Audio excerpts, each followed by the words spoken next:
Let's make jerk chicken fries with the Tasting Queen seasoning. Hey, step on the gas, let's go! Mixing bowl, 1 pound ground chicken. Adding a 1/4 cup Tasting Queen barbecue jerk sauce. And also adding 2 tablespoons of the Tasting Queen Yardie jerk rub. Mix well till well combined.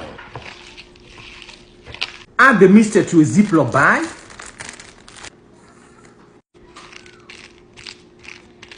Close it and make it flat just like so. And freeze it overnight. Carry off the Ziploc bag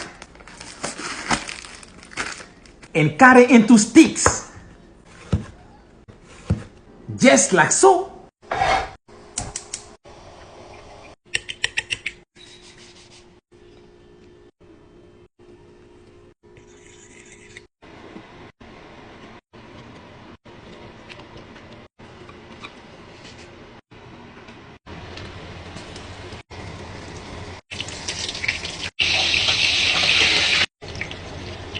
Ready, serve and enjoy.